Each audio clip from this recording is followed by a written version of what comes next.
नमस्ते बच्चों। आज अपने इस कक्षा में हम काव्य खंड से कवि कबीर जी के द्वारा लिखित साखियाँ का अध्ययन करेंगे और बीच बीच में हम इसका कठिन शब्दों का अर्थ भी बताएंगे। उससे पहले हम कवि कबीर जी के विषय में संक्षिप्त परिचय लेते हैं। कबीर के जन्म और मृत्यु के बारे में अनेक किंवदंतियाँ प्रचलित है। कहा जाता है कि सन 1398 में काशी में उनका जन्म हुआ और सन 1518 के आसपास मगहर में देहांत। कबीर ने विधिवत शिक्षा नहीं पाई थी, परंतु सत्संग, पर्यटन तथा अनुभव से उन्होंने ज्ञान प्राप्त किया था। भक्तिकालीन निर्गुण संत परंपरा के प्रमुख कवि कबीर की रचनाएं मुख्यतः कबीर ग्रंथावली में संग्रहित है, किंतु कबीर पंथ में उनकी रचनाओं का संग्रह बीजक ही प्रामाणिक माना जाता है। कुछ रचनाएं गुरु ग्रंथ साहब में भी संकलित है। कबीर अत्यंत उदार, निर्भय तथा सद्गृहस्थ संत थे। राम और रहीम की एकता में विश्वास रखने वाले कबीर ने ईश्वर के नाम पर चलने वाले हर तरह के पाखंड, भेदभाव और कर्मकांड का खंडन किया। उन्होंने अपने काव्य में धार्मिक और सामाजिक भेदभाव से मुक्त मनुष्य की कल्पना की। ईश्वर प्रेम, ज्ञान और वैराग्य, गुरु भक्ति, सत्संग और साधु महिमा के साथ आत्मबोध और जगत बोध की अभिव्यक्ति उनके काव्य में हुई है। कबीर की भाषा की सहजता ही उनकी काव्यात्मक की शक्ति है।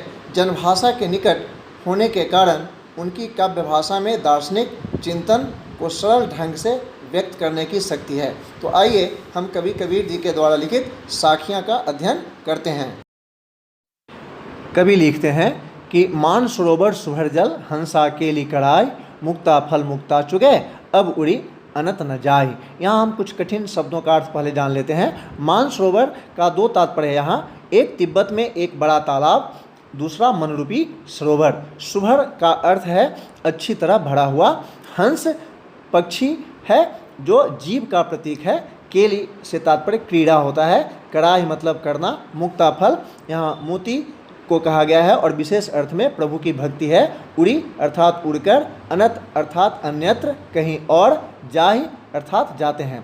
अब इसका हम भावार्थ देखते हैं कि कवि लिखते हैं कि मान सरोवर सुभर जल, अर्थात इस मन रूपी सरोवर के स्वच्छ जल में हंसा केली कड़ाही, यह जीव का प्रतीक हंस क्रीड़ा करते हुए मोतियों को चुग रहे हैं। मुक्ता फल मुक्ता चुगे अर्थात मोतियों को चुग रहे हैं। अब उड़ी अनंत न जाहि, वे इस आनंददायक स्थान को छोड़कर अन्यत्र नहीं जाना चाहते हैं। आशय यह है कि जीवात्मा प्रभु भक्ति में लीन होकर मन में परम आनंद सुख लूट रहे हैं। वे स्वच्छंद होकर मुक्ति का आनंद उठा रहे हैं।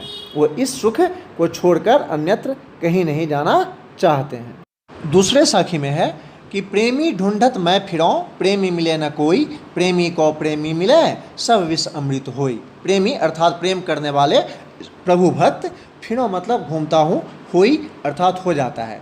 यहाँ कवि कहता है कि मैं प्रेमी अर्थात प्रभु भक्त को ढूंढता फिर रहा था, पर अहंकार के कारण मुझे कोई प्रभु भक्त न मिला।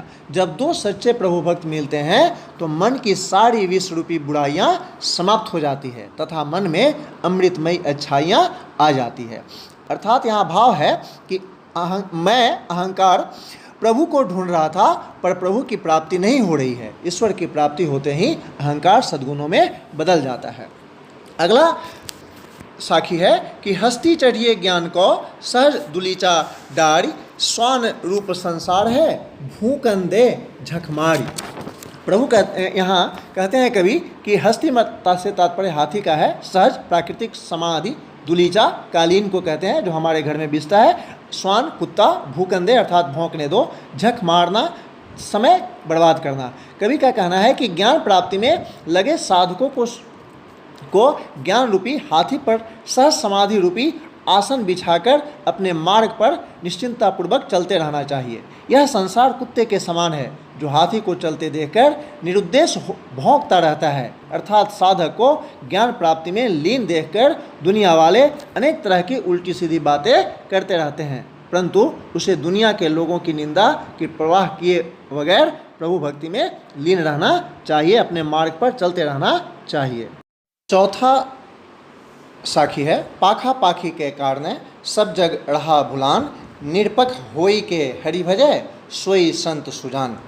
पाखा पाखी अर्थात पक्ष और विपक्ष, कारणे कारण, भूलान मतलब भूला हुआ, निरपक्ष अर्थात निष्पक्ष, भजय भजन या स्मरण करना, सोई मतलब वही, सुजान मतलब चतुर या ज्ञानी सज्जन।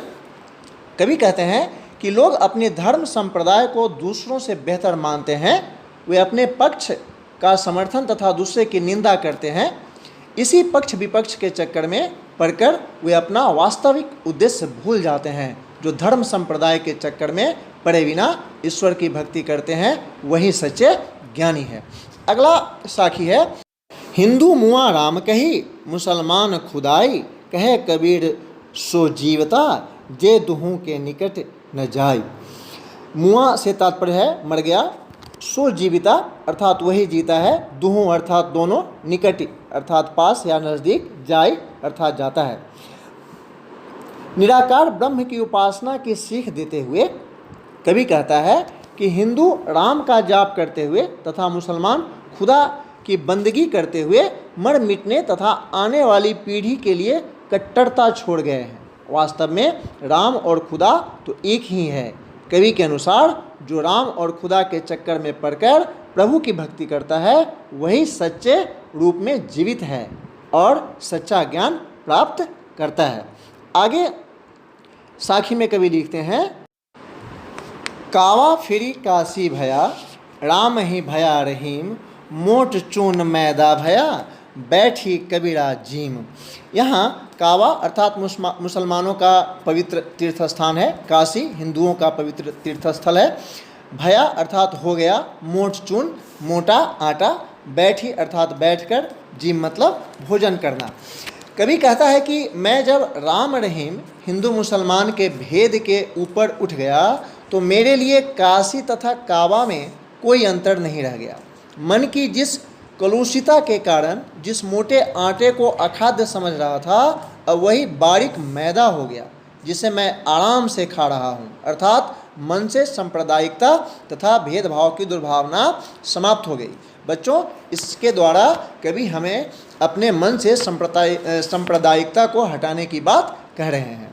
अगला है, ऊंचे कुल जनमिया जे करनी उच्च न होई, सुवर्ण कलश सुड़ा भरा साधु निंदा होई। यहाँ हम देखेंगे कि ऊंचा कुल से तात्पर्य होता है अच्छा खानदान, जन्मिया अर्थात पैदा होकर, पैदा लेना, करनी अर्थात कर्म, सुवर्ण सोने का, कलश अर्थात घड़ा, सुड़ा अर्थात शराब, निंदा बुराई को कहते हैं और सोई मतलब उसकी।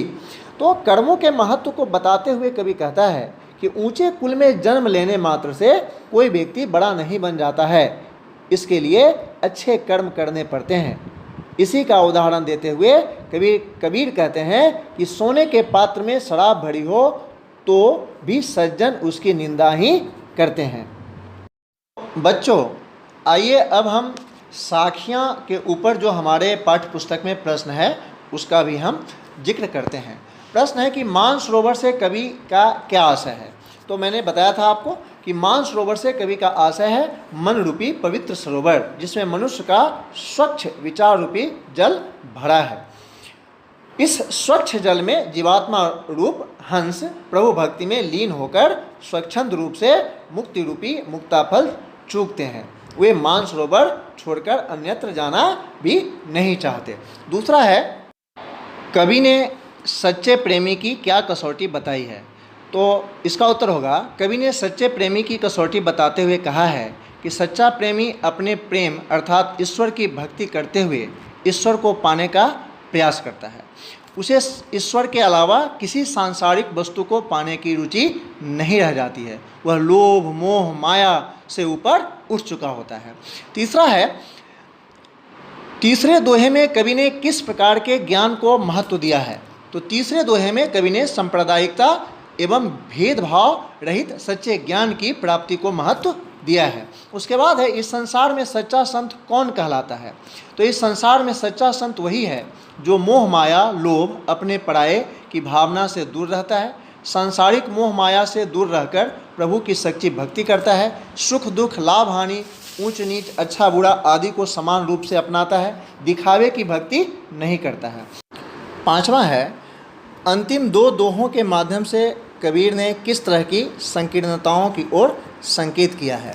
तो इसका उत्तर होगा पहला में, मुसलमान काबा को अपना पवित्र तीर्थ स्थल मानते हैं और हिंदू काशी को पावन स्थल मानते हैं और वहाँ अपने आराध्य का वास मानते हुए राम रहीम में अंतर करते हैं, जबकि यह मनुष्य का किया गया बंटवारा है। दूसरे दोहे में है, ऊंचे कुल में जन्म लेने से ही व्यक्ति महान नहीं बन जाता है, उसे अच्छे कर्म की महानता करनी होती है। व्यक्ति की धारणा यह है कि ऊंची जाति या कुल में पैदा होने से ही वह महान बन गया है। वास्तव में व्यक्ति अपने कर्मों से महान बनता है।